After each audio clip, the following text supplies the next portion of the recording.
মসুর ডালের রেসিপি তো আমরা অনেকভাবে খাই, কিন্তু যদি একটু নতুনভাবে ভিন্ন টাইপের করে বানানো যায় তখন কিন্তু খেতে বেশ লাগে। আর ছোট থেকে বড় সকলেও কিন্তু খুব মজা পায়। তো এই গরমের সময়তে মসুর ডাল একদম একবার এইভাবে বানিয়ে দেখো, আশা করছি তোমাদের অনেক ভালো লাগবে।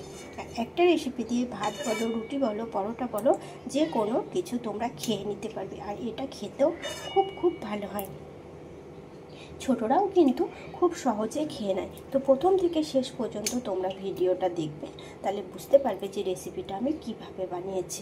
আর যদি কেউ এখন ওই রেসিপিটা না বানিয়ে থাকো, একবার হলেও বানিয়ে দেখো।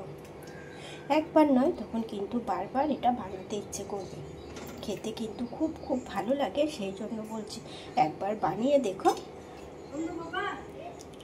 মসুর ডাল তো একভাবেই খাওয়া যায়, কিন্তু একটু যদি অন্য টাইপের খাওয়া যায় তখন কি এমন ক্ষতি হয়? কোনো কিছুই নয়, তবে খেতেও ভালো লাগে। তো এইভাবে মসুর ডালের রেসিপিটা তোমরা একবার বানিয়ে দেখো, আশা করছি অনেক ভালো লাগবে। প্রথম থেকে শেষ পর্যন্ত কিন্তু ভিডিওটা দেখতে হবে।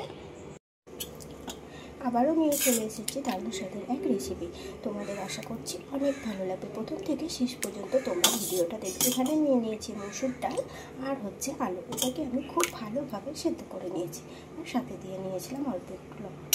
কীভাবে আমি এটা দিয়ে রেডি করছি সেটা তোমরা দেখতে থাকো। এখানে তো মসুর ডাল আলু নিয়ে নিয়েছি, সাথে দেখো এখানে নিয়েছি লম্বা করে পেঁয়াজ কুচি, কাঁচা লঙ্কা কুচি, আর হচ্ছে পেঁয়াজের নিচে আছে হচ্ছে রসুন কুচি। বেশ খানিকটা রসুন আমি দিয়ে নিয়েছি। এখানে দিয়ে নিয়েছি হচ্ছে কড়াইয়ে তেল, কড়াইটাকে বেশ ভালোভাবে গরম করে নিয়েছি। আর দিয়ে নিয়েছি তেলটা বেশ ভালোভাবে গরম হয়ে গিয়েছে। এখন দিয়ে নেবো একটু সাদা জিরে।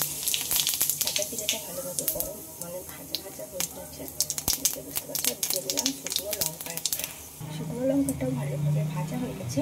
এখন দিয়ে নেবো পেঁয়াজ কুচি, রসুন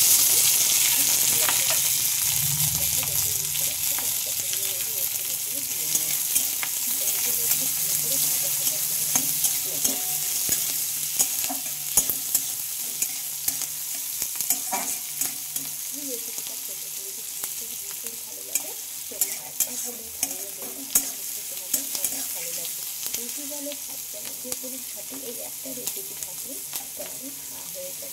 তো চলো আগে এগুলোকে একটু লাল করে ভেজে নেবো। পেঁয়াজটা কিন্তু আমি বেশ লাল করে দেখো ভেজে নিচ্ছি। এবার এখানে দিয়ে নেবো হচ্ছে কিছুটা মশলা দিচ্ছি, তোমরা কিন্তু দেখতে থাকো।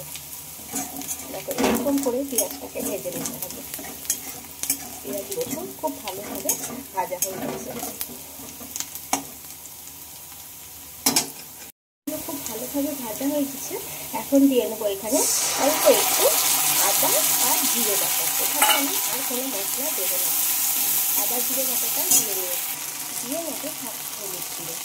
হলুদ গুঁড়োটা দিয়ে নেবো অল্প করে লবণ, যেহেতু আগে আমি লবণ দিয়েছিলাম। আর এখন দিয়ে নেবো অল্প একটু জল। এবার মশলাটা একটু ভালোভাবে দিয়ে কষিয়ে নেবো। অল্প একটু জল দিয়ে মশলাটাকে সুন্দর করে কষিয়ে নিতে হবে। মশলাটা নেড়ে চেড়ে ভালোভাবে কষিয়ে নিতে হবে। আর দেখো মশলা থেকে কিন্তু সাইড থেকে তেলও ছেড়ে দিচ্ছে, তাহলে জানতে হবে মশলাটা কিন্তু ভালোভাবে তোমার কষানো হয়ে দিচ্ছে। এতে রসুনের গন্ধ থাকবে না, যেহেতু আমি এখানে রসুন বাটা দিই, সেই জন্য অনেকক্ষণ টাইম নিয়ে যে মশলাটা কষাতে হবে সেটাও না। সেই জন্য প্রথমে পেঁয়াজ, কাঁচা লঙ্কা, তারপরে একটু রসুন কুচি, এগুলো একটু ভালোভাবে ভেজে নিতে হবে। এই রেসিপিটা কিন্তু খেতে খুব ভালো লাগে, তোমরা একবার হলেও বানিয়ে দেখতে পারো। ভাত বলো, রুটি বলো, সবার সাথে এটা খেতে দুর্দান্ত লাগে। একটা রেসিপি দিয়ে কিন্তু তোমাদের খাওয়া হয়ে যাবে। তো চলো আবার একটু মশলাটা আমি নিয়ে দিচ্ছি। চাইলে দেখুন কড়াইয়ে লেগে যাচ্ছে, মানে এটা ধরে যাচ্ছে, তো তোমরা কিন্তু চাইলে এখানে আবার একটু জল দিয়ে নিতে পারো। তো দেখো আবারও একটু আমি জল দিয়ে নিলাম, একদম অল্প করে। জল না দিলেও হতো, কিন্তু আমি একটু দিয়ে নিলাম। মশলাটা পুড়ে যায়নি, হালকা করে কড়াই একটু লেগে যাচ্ছে, সেটাতে কোনো অসুবিধা নেই। মশলাটা খুব ভালোভাবে রেডি হয়ে গেছে। এইদিকে মসুর ডাল আর আলু সেদ্ধ করে রাখাটা এখন হচ্ছে মশলার উপর দিয়ে নেব। দেখো কালারটাও খুব সুন্দর এসেছে। আর এই যে মুসুরির ডালটা এখন দিয়ে নিলাম। তোমরা চাইলে মুসুরির ডালটা যখন সেদ্ধ করবে তখন অল্প একটু হলুদও তোমরা দিয়ে নিতে পারো। তো তোমরা এইভাবে একবার মসুর ডালের রেসিপিটা বানিয়ে দেখো, আশা করছি তোমাদের অনেক ভালো লাগে, খুব খুব খুব ভালো লাগে। আমি তো মাঝে মধ্যে এটা বানাই, খেতে কিন্তু খুব ভালো লাগে। তো চলো এখন এটা একটু জাল হতে দেবো। খুব সুন্দরভাবে এটাকে আমি ভালোভাবে জাল করে নিয়েছি। আর দেখো কতটা সুন্দর হয়েছে। এই দেখো ঠিক এরকম ঘনত্ব করেই কিন্তু রাখতে হবে। তোমরা চাইলে এর থেকে আরও ঘনত্ব করতে পারো, তবে হ্যাঁ বন্ধুরা, এর থেকে ঘন করলে তখন দেখবে বেশি ঘনত্ব হয়ে যাবে। যেহেতু এটা ঠান্ডা হয়ে যাওয়ার পরে আরেকটু ঘন হয়ে যাবে, তখন কিন্তু বেশি ঘন হলেও এটা খেতে ভালো লাগবে না। তো রেসিপি যদি ভালো লেগে থাকে লাইক কমেন্ট করো, বন্ধুদের সাথে শেয়ার করে নিও। নতুন বন্ধুদেরকে বলছি চ্যানেলটিকে সাবস্ক্রাইব করে দিও। পুরাতন বন্ধুদেরকে অসংখ্য অসংখ্য ধন্যবাদ ভিডিও দেখার জন্য। প্রথম থেকে শেষ পর্যন্ত ভিডিওটা দেখবে, তাহলে বুঝতে পারবে যে রেসিপিটা আমি কীভাবে বানিয়েছি। আর আশা করছি তোমাদের অনেক ভালো লাগবে। এরকম নিত্য নতুন রেসিপি অনেক দেওয়া আছে, চাইলে তোমরা দেখে নিতে পারো। একদম নতুন নতুন রেসিপি, যেগুলো ছোট বড় হয়তো অনেকেই পছন্দ করে না, সেই সব রেসিপিও কিন্তু দেওয়া আছে।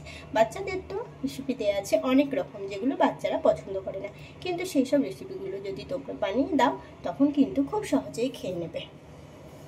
তো এখন এটা আমি নামিয়ে নেবো। তোমরা চাইলে এর ওপর দিয়ে একটু গরম মশলা গুঁড়ো দিতে পারো, আমি কিন্তু দিলাম না, বা একটা এলাচও দিতে পারো, সেটাও আমি দিইনি। আমি জাস্ট এমনি নর্মালভাবে বানিয়ে নিয়েছি। তো আজকের মতো টাটা, আবার আসবো নতুন কোনো এক রেসিপি নিয়ে। ততক্ষণে সকলে ভালো থেকো, সুস্থ থেকো।